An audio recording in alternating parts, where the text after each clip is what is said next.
America from my phone and welcome to another video. Today, Björk has just released her brand new album, Fossora, and I am very excited to get into this with y'all.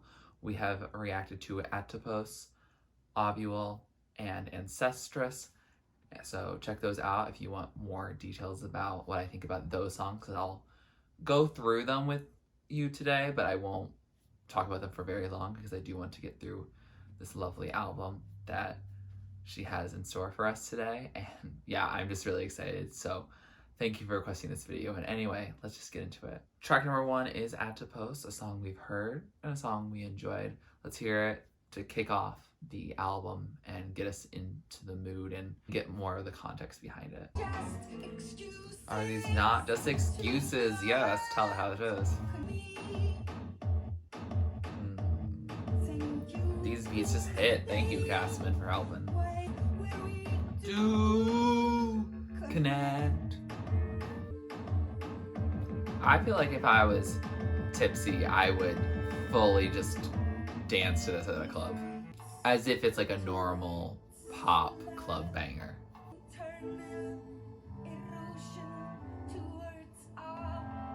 I love that earth science lesson from her.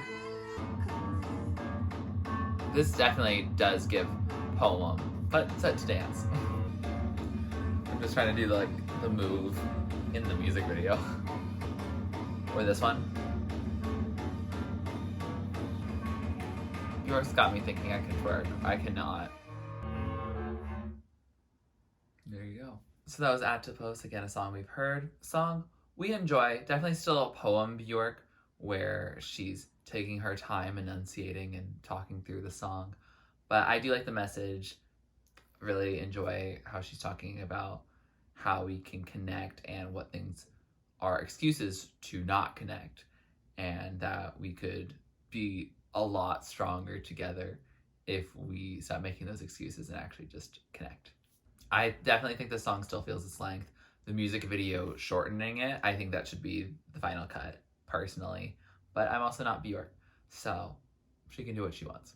I do like that the album starts with a song that has some more energy behind it, because I feel like if it started off with Ancestress, for example, or even Ovule, I feel like this project would feel a little more lethargic. Track number 2 is Ovule, another song that we've heard before, but don't worry, after this all we'll have is Ancestress and then a bunch of new songs.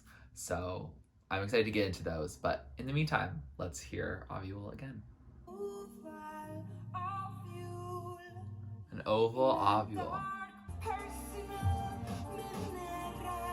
Into our own personal mineral. That line always gets me.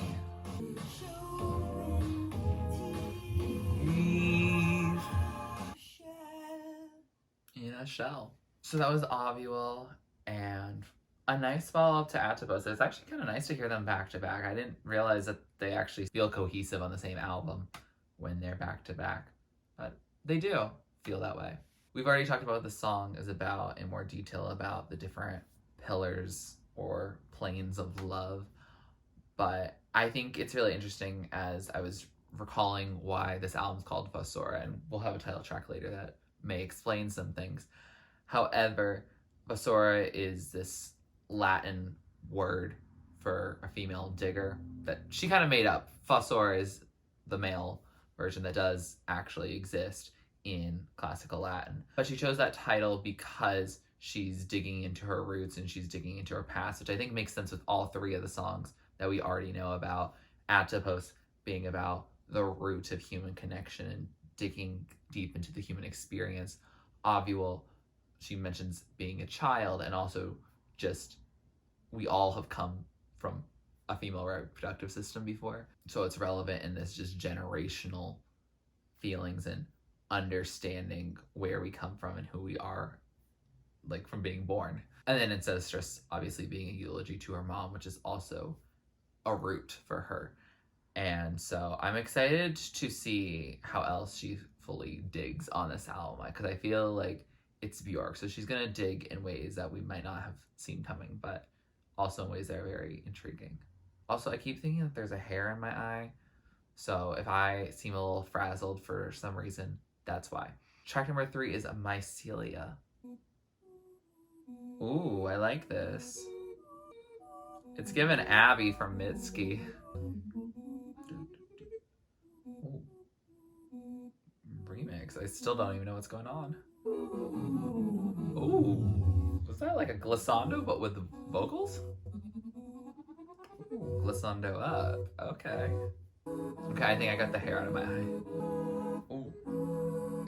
It's now gone from short to long. Like that being the contrast showing up. And now it's doing it almost arpeggio-like. Oh, that was a big glissando. Oh, speed it up. Are you gonna transition to the next song with us? No, it doesn't look like it. So that was Mycelia, and we got an instrumental or a non-lyrical track from Björk on this record. It felt like a palate cleanser and just something I could listen to in the morning or when I'm stressed and just reset and get ready for the day. I don't know if it's a song that would light me up, but it is something that cleans it. So if there's like any lingering negative feelings from the day before, or let's say in school, if I had a stressful exam, I'm not in school anymore, so that's not really that relevant. If I had a long day at work, we can say that, and I just need something to reset myself, or reset myself before I go to work so I can actually be productive and enjoy my time there. I can see this song coming in handy for that. This song is named after the network that mushrooms and other fungi make. It's, I think, another Latin term. But the song is supposed to mirror how mushrooms are spreading and stuff like that. I don't know if I immediately heard that and was thinking along those lines. I'm not really sure if I was doing that. But I like the vision, and when I listen to this album again, I will think about whether or not I actually feel that way about it. I'll keep you posted. And now that I listen to it again, here I'll let you know if I actually think it gives off that impression. Regardless, the song is fun, it's cool, it's quirky, it's Björk. It doesn't sound like Björk's voice. I don't know if she used a choir or if she just manipulated her voice, but I had a good time with it nonetheless. Track number 4 is Sorrowful Soil. Into Sorrowful Soil? Oh, this is kind of in a round. I think this might be fully a cappella or with minimal instrumentation. Okay, so there is something that makes it not a cappella, but it definitely is very stripped back. Self-sacrificial? Is this about her mom? You did your best. You did. You repeat the did. You did well? I think that's what she's saying. So that was Sorrowful Soil, and that was a very stripped back song. It was beautiful. It was gorgeous. Björk, and I believe that was a choir. I can't imagine them all being Björk's voices, but if it is, good for her, and she has some good vocal modulation there. But the song is also alongside Ancestress about her late mother, and she's talking about how their roots are dug into sorrowful soil. They're sad and connected through the sadness. I think Björk must not be an only child. I feel like Björk's not an only child, but I cannot verify that for you. But I feel like she gives this energy of, oh, we're jointly connected to our mother. So it seems like she's doing it in part for her siblings as well. The song was actually written before her mother passed away, but when they knew it was going to be not long before she passed on. And that's a lot to deal with. I know a lot of my close relatives that have passed away in my life happened a lot more suddenly. There was only a couple of them where I had really a waiting period that was any more than a month or so. So yeah, for me, it's not really the most relatable to like see the end for very long and get into that mindset that this is their last stage. But it's definitely emotional regardless of whether it's sudden or a long time. I thought the line of, in a woman's lifetime she has 400 eggs but only 2 or 3 nests, I felt like that was very intriguing about the idea of you have this many opportunities, but there's only a certain amount of them that you can go through with. And that's another reason why I think that Björk has siblings, because I don't know why she would say 2 or 3 if she was an only child. Wouldn't make sense to me at all. As an only child, I'd be like, I don't think my parents had multiple nests to my knowledge. But I think the real kicker and what makes me emotional about this song is the you did your best and you did well. And especially the stutter of it it gives emotion even though it is really an electronic, a synthetic edit to it rather than it being naturally off the tongue. You don't really think of, at least I don't really think of, songs that are about people passing away as electronic, synthetic, that type of song. I feel like it's always very stripped back, but more acoustic. Or, I don't know, I had a song that I wrote for a relative that had passed away, and the original version was completely just vocals because I couldn't think of any instrumentation that would do it justice. And then another version I did it with piano, but again, something that's very acoustic and raw rather than this a little bit of electronic modulation. But I think that's part of Björk's type of music. Not always, but I think it was helpful for her to write in ways that she knows and she finds inspiring, because it's her grief and she is the one who has to work through it. The more I dwell on this song, the more I start liking it. I didn't really care for it at first, but I think this song's gonna grow on me. It already makes me feel emotional. With that, let's move on to what's sure to be another emotionally devastating song, and that is Ancestress, featuring Sindri Eldon, Björk's son. A song we've heard, a song we enjoyed. Now let's hear it in the context of the album. Also, apologies if you hear any cat meowing or any bird chirping. The pets are active today. Even though this song is very slow, I feel like it has a cadence that really works for it. T! Exactly. It gets very strong towards the end of each part. How you look back changes when you're out of time. Amen. The most heartbreaking part of the song. Sometimes in the song I just sit back and let it wash over me. So that was Ancestress, and what an epic tale of her mother's life. As previously discussed in my reaction to it, it's a very touching story about her mother. I'm in my feelings with this song as well as the previous song, so I think the best bet for me to continue enjoying the record is to move on and continue on from here. I also realized that this is Björk's mushroom album, and I always feel with my hairstyle like a mushroom, and then I think the way to top it all off is to bucket hat. I think this will give maximum mushroom energy for me right now without fully pulling out a mushroom onesie or hat, which I don't own. I think this will also bring some levity to some of the darker, sadder themes that are on this record, because I want to have some release with Björk, and I understand that she wants to feel sad about certain things that have happened in her life, including the passing of her mom. I totally, fully get that. I'm ready to see like what songs like Fungal City really are about. But before we get there, track number 6 is Fagurt Er I Fjörðum. I think that's Icelandic. I don't speak Icelandic. I don't even know the accent. So my apologies if I butchered that tremendously. It's also under a minute, which is gonna feel like 2 seconds compared to the 7-minute Ancestress. Ooh, I like those synths that are slow and underlying it. Oh, I think she just said the song title. It is very beautiful hearing her speak her native language. So that was Fagurt Er I Fjörðum, which roughly translates to how beautiful it is to live in the fjords. Cool. Lovely. I'm glad y'all live in the fjords. Do I really know what the fjords are? No. I know the fjord is in Frozen, that there is a fjord. I think that's where the ships dock, maybe? Don't quote me on that.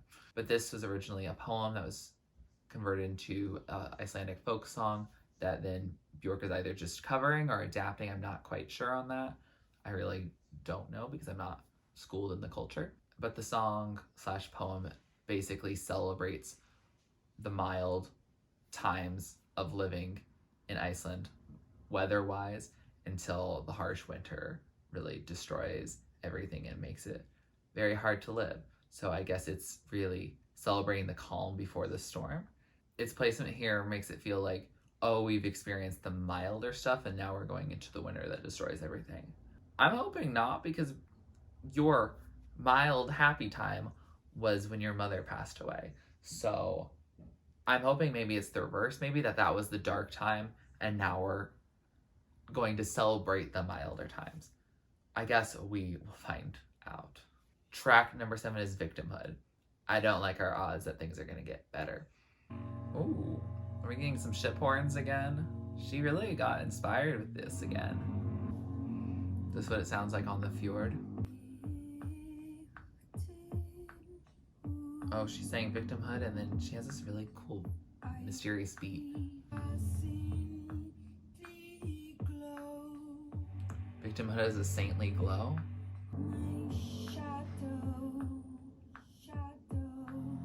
Shadow can help me transcend. Ooh. I like how the horns are mixing into the production as opposed to some other songs she's had them on where they're just their own little moment. Oh, she seems very muffled here. Our tragedy. I do like how this beat is constantly here. Feels almost like a clock.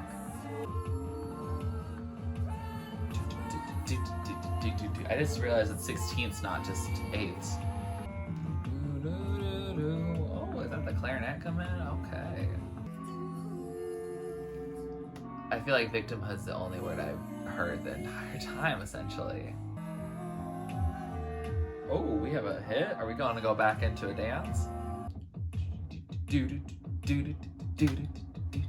This beat, I think, goes the hardest of any of the songs. Oh, we're going into a fun mushroom choir moment.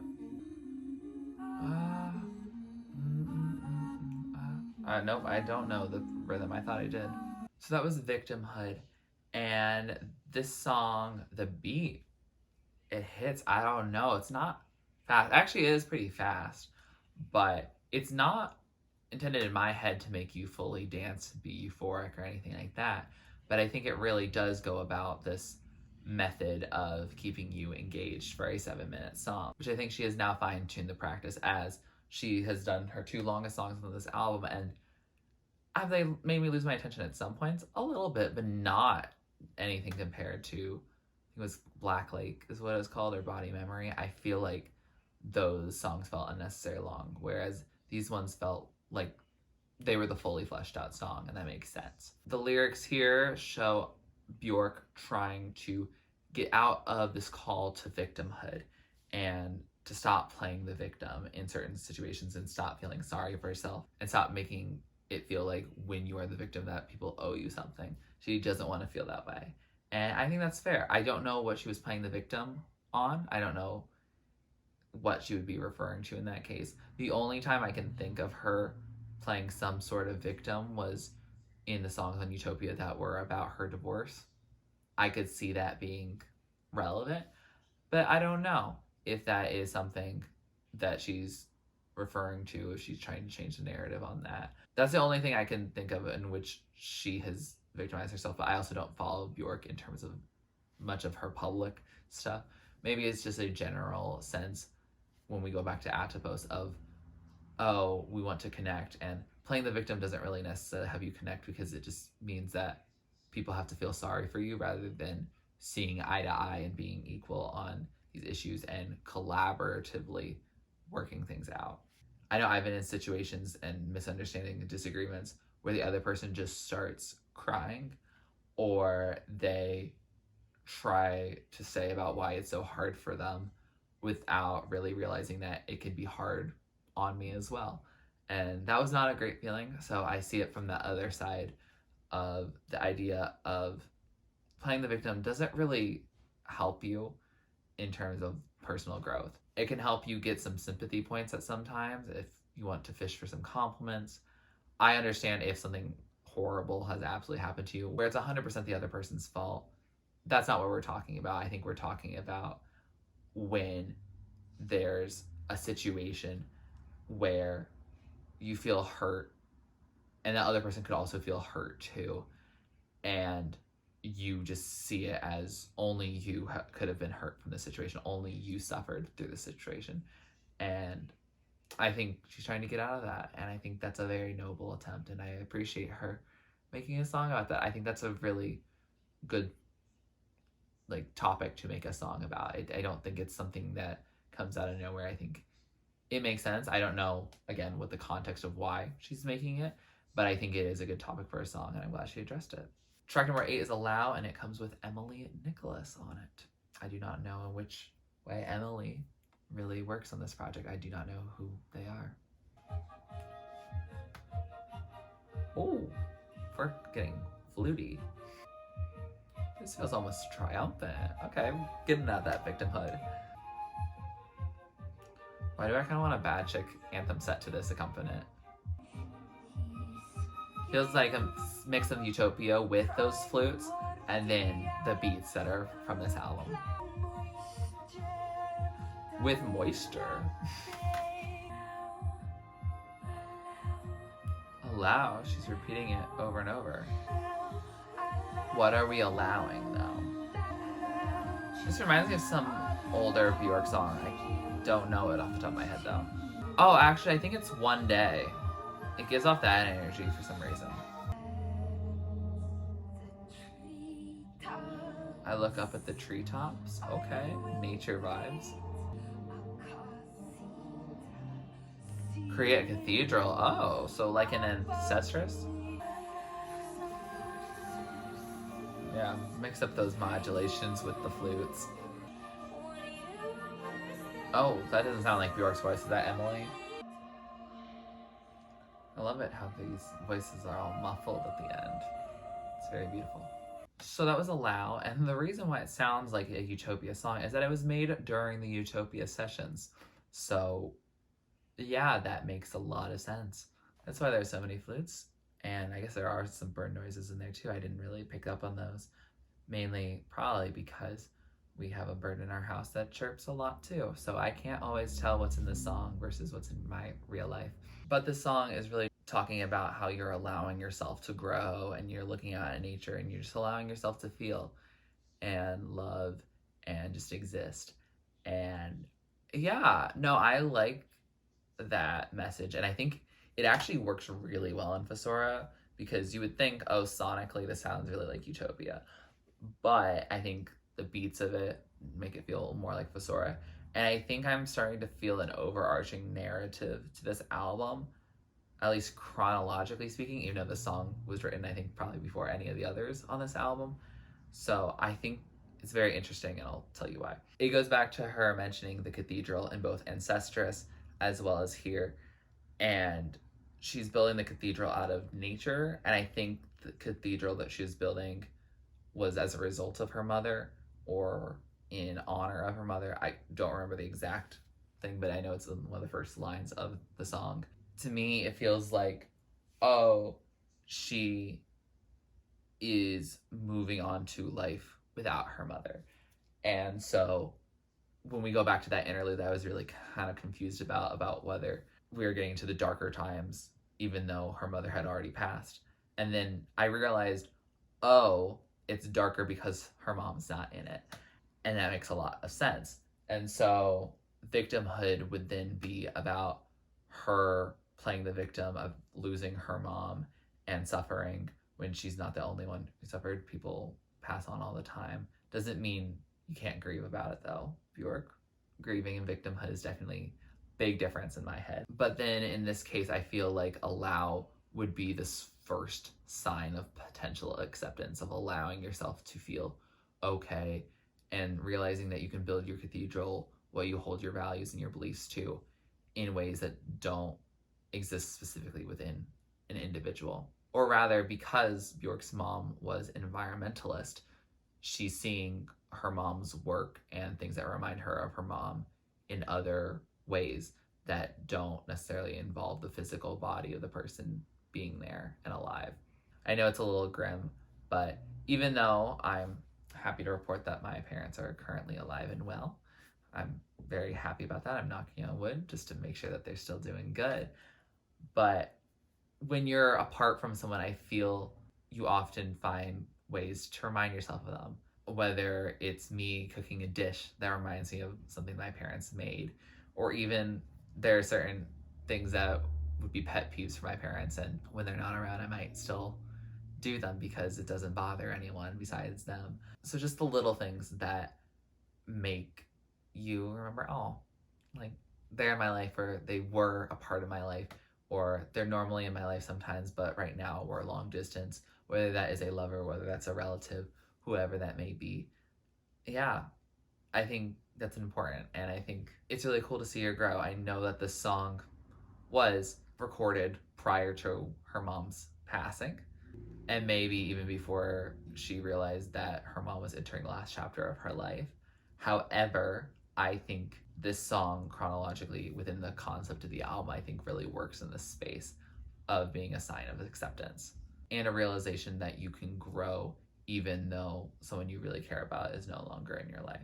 At least in the physical space, they can be in your heart forever. Thank you for your contributions, Emilie, by the way. Emilie just had a little part at the end, and I think they crushed it. Track number 9 is Fungal City, which features Serpentwithfeet. I'm not familiar with them, but that's an interesting name, especially with it being all one word. Oh, we're getting all funky. This is giving a lighter version of Atopos to me. Something's bursting through the moss.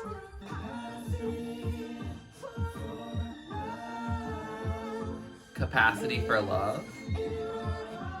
Ooh, I don't know, these like metal clanging sounds are cool.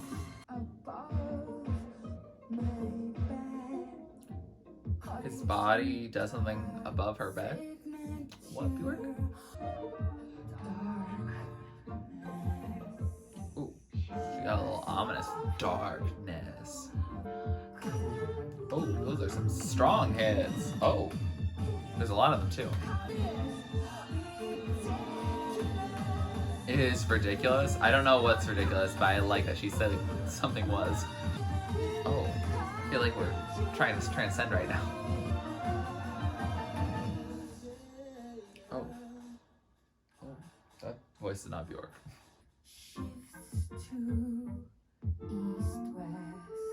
Her north-south shifts to east-west. Okay. Ooh, I like that.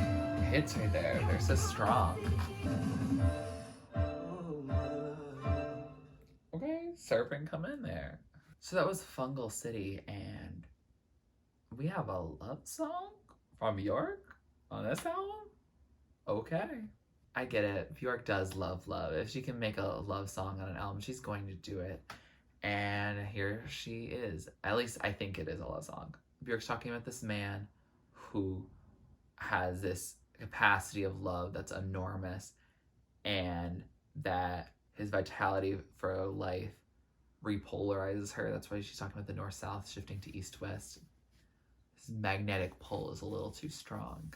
He also has a sense of vibrant optimism that she admits that she also has, and I also have a good vibrant optimism, so we should be friends. I think the reference to Fungal City has to do with what we talked about with Ovule, about these different planes of love and this underground hidden forces at work and at play, and these things that you don't really realize are happening, because I think that's what she's referring to, is that we don't even realize these fungal cities happening underground, the moss of their love and what it means for them working together for perhaps a long time.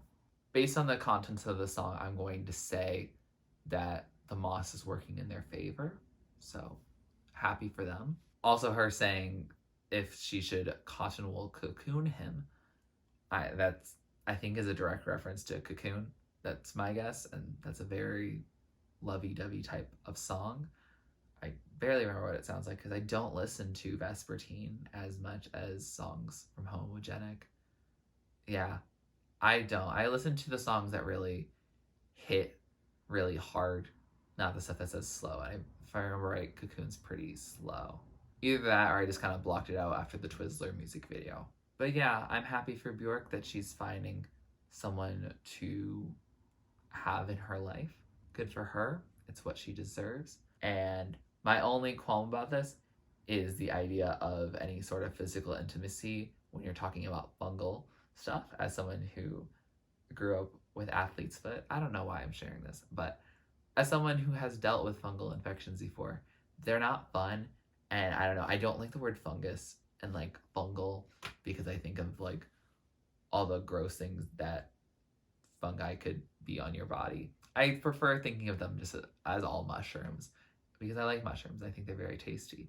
So I'm going to think along the lines of their romance being a tasty mushroom rather than a fungal infection, if you'll let me do the honors. Serpent with Feet, I only heard a couple of times. I heard their voice. They sound cool. They kind of give off a similar sound to Anoni, but I don't know Serpent with Feet much at all. So if you have any recommendations from them or some context about them at least, please let me know down in the comments below. Track number 10 is Trölla-Gabba. I don't think I'm pronouncing that right. There's an O umlaut, and I don't know how that works in Icelandic, and I barely remember how it was in German when I learned it. My apologies. This song also features Kasimyn, much like Atopos. Kasimyn actually gets 3 features on this album. Good for them. Happy for them. I think they're just a producer. And I think the song is also, if I remember right, just an instrumental from when I was looking at Mycelia. But let's go and enjoy it regardless. Again, when I say instrumental, I just mean there's not lyrics. Because if this is not made with vocal cords, I don't know how it's made. Ooh, I like that. Ooh, heavy. Are you trying to make it a little jazzy number? It feels a little swingy. This also sounds like a metal garbage can just getting hit. Sounds almost also like a siren sometimes. I don't know what's going on. Getting the urge to do the fist pump that Mossy Björk did. Oh, we already done?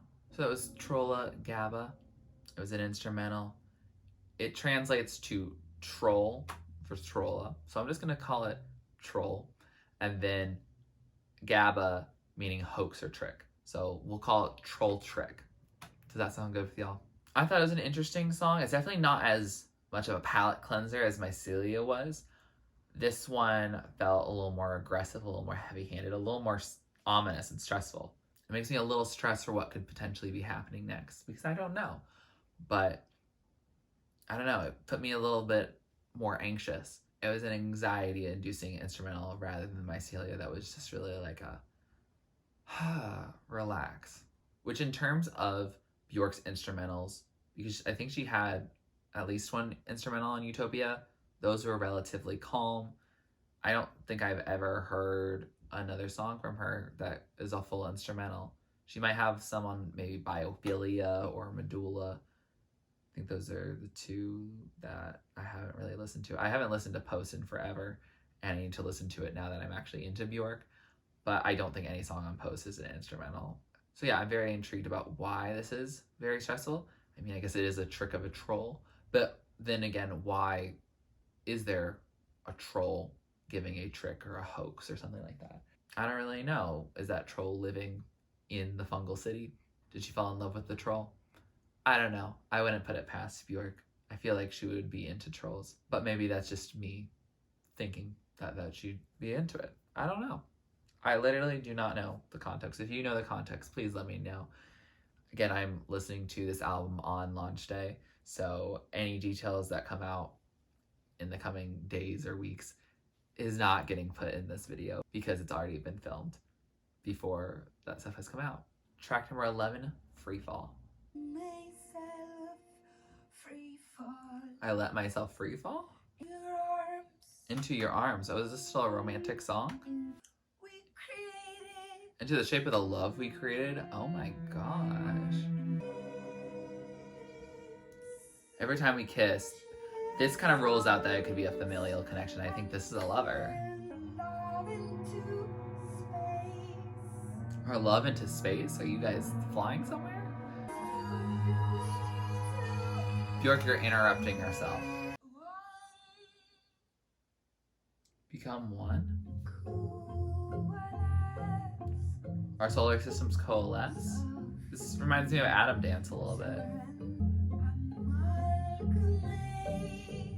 We amalgamate. Ooh, good word choice. Is she repeating illuminate? Ooh, I like that. Since it's very fluctuating. So that was Freefall, and we got another love song. Okay. Björk's in love with someone. I'm happy to hear it. I'm really happy for you, Björk. The song lyrically is pretty standard, I think, within Björk's love songs. She's going to use a lot of metaphors and allusions and figurative language to basically say exactly what she loves about the person, which may or may not be understood by the general listenership.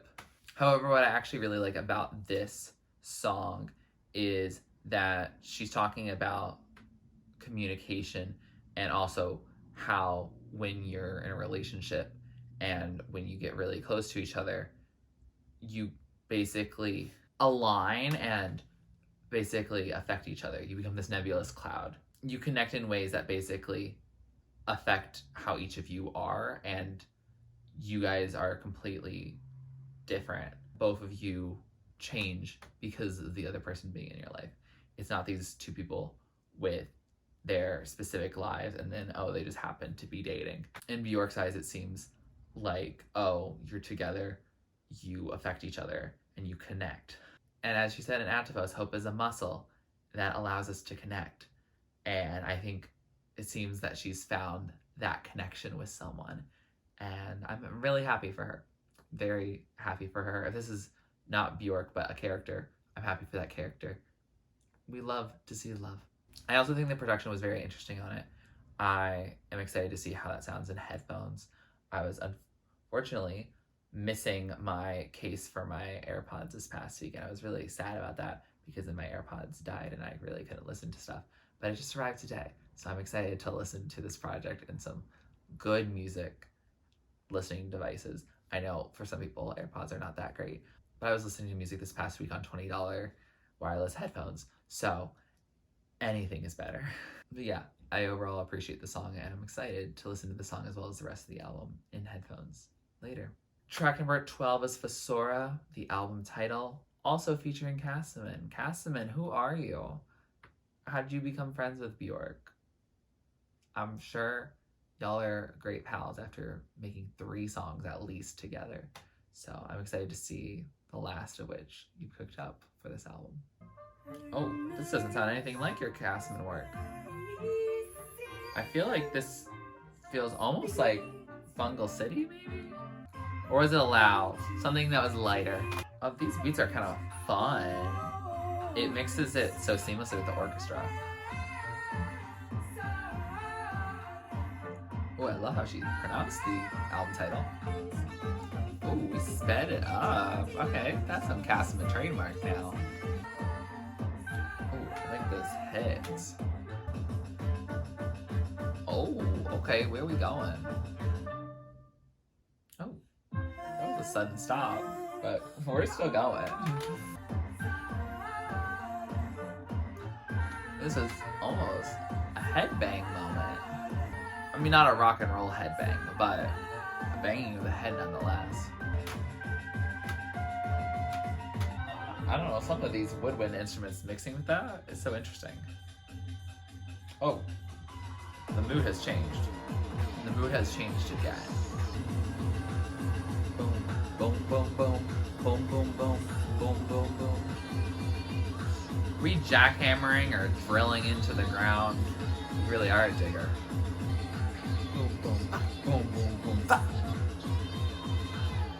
Was she screaming for that tail end? So that was Fossora, and sonically, whoa, we went there. We had a moment. Kasimyn, thank you for your help on this. I know, Björk, you produce as well, and so I'm not going to discredit you, but I'm also glad that you two are collaborating, because y'all have made some bobs, okay? Like, y'all did that. This being the title track makes a lot of sense, given that it basically reflects the themes of the album, where it's the idea of putting down these roots. And I want to apologize. Mycelia are not mushrooms. They're the roots, essentially, of mushrooms. They're not the same type of thing, but basically all mushrooms will grow from mycelia, even if not all mycelia generate mushrooms. But they grow really fast. And so I guess that's why when you have a piece of moldy bread, it is basically all contaminated. Even if you only see part of it, those filaments or whatever the roots are called, the mycelia, are fully throughout it. They've grown really fast and they grow really deep. And they're very thin, so maybe when they're by themselves, they're a little bit harder to tell. But I did see some pictures. They're wild. So Fossora, I think, really makes sense given the context of what has happened in Björk's life over the past few years. First of all, we all experienced the pandemic. So she was staying in one place long enough, she says. And so as a result, she was able to put down roots and basically feel a little more connected to home. Because when you are stuck at home, that's really all you can do to cope. And then she also experienced the loss of her mother, as we've talked about. And so I guess a sense of what home was for her and how she should carry her life kind of faded, because she didn't really know what to do. She was a little bit lost. And so now she is growing. She's building back herself. She's planting down roots where she's going to be. And she's, I guess, establishing what her new reality is. And so this, I guess, is a pick up of the pieces type of album. And so it's very interesting to listen to. I mean, it's very enjoyable. The dance beats are always appreciated. And I don't know, I think it's a very poetic song.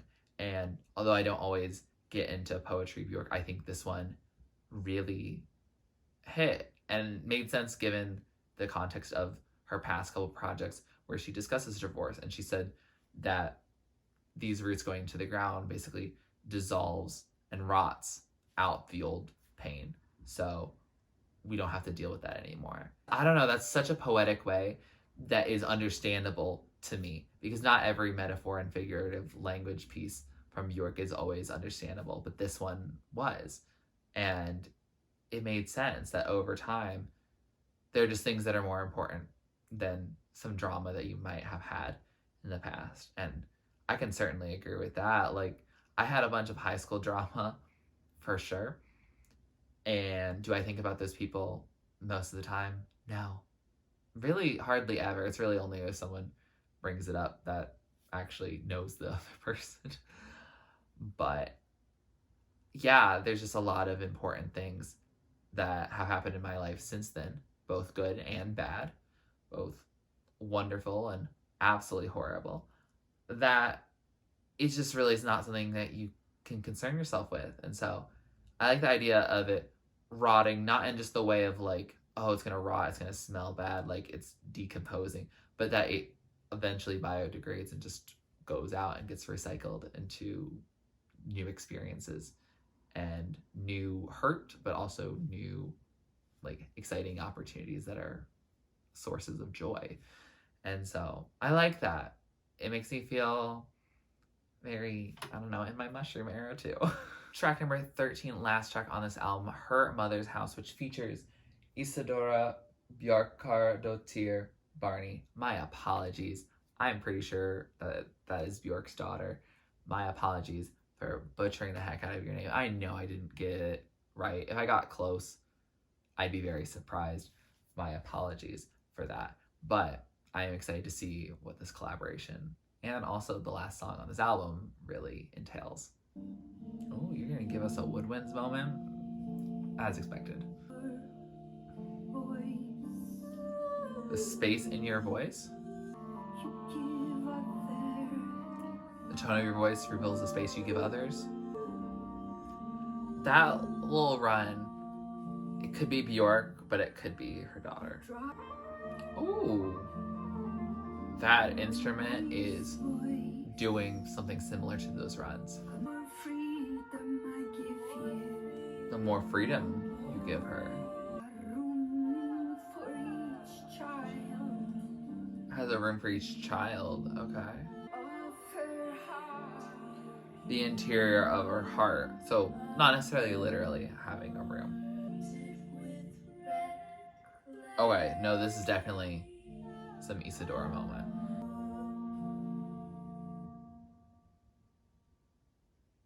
Oh, that's how it's gonna end. So it was her mother's house, and what a way to end the album. It was very calm, very slow, very sleepy, in my opinion. I am listening to this kind of late. Although I am listening to this on launch day, I'm listening to it the evening after because I did have to get up for work this morning. So, I don't know. This one was a little sleepy. It reminded me a lot of the song My Juvenile from Volta. I think that's the one. That's the one where it's like she's talking to her son, essentially, about moving on. And in this one, she's talking to her daughter and to her kids in general. Just, oh shoot, I am still like overprotective, overbearing, and clingy as a parent. She is making fun of herself here. She realizes how she is and the way that she acts. And that's apparently why she asked her daughter to be a part of it. Just be like, like, I know that my kids will keep coming back when they need things, and you know, as they keep growing. I know for me, I moved into my first apartment this year, and that's been an adjustment, but it's been really helpful to have a helping hand every so often. But it's also nice to have a little more flexibility and feel like I'm also making decisions that are my decisions to make. And so I kind of feel the receiving end of this.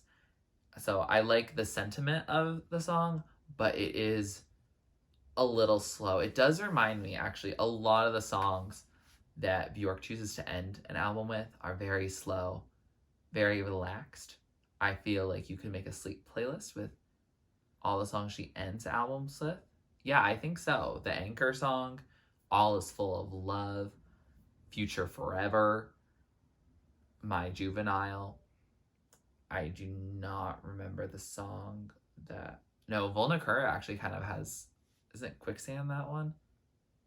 Yeah, that one actually kind of goes a little bit more upbeat. Okay.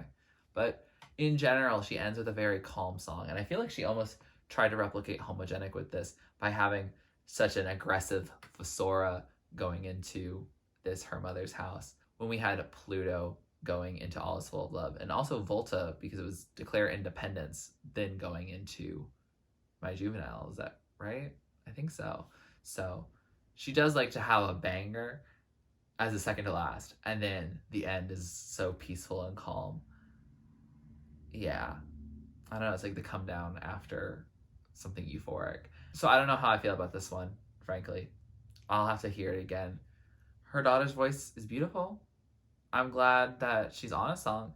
I don't know if I'm going to listen to this song outside of the context of the album much, though, because it is very slow. It's beautiful, but it is very slow.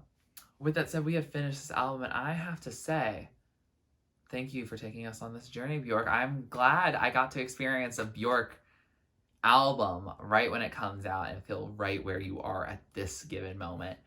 That's really nice to hear, and I'm really glad that I got to spend all this time with you all.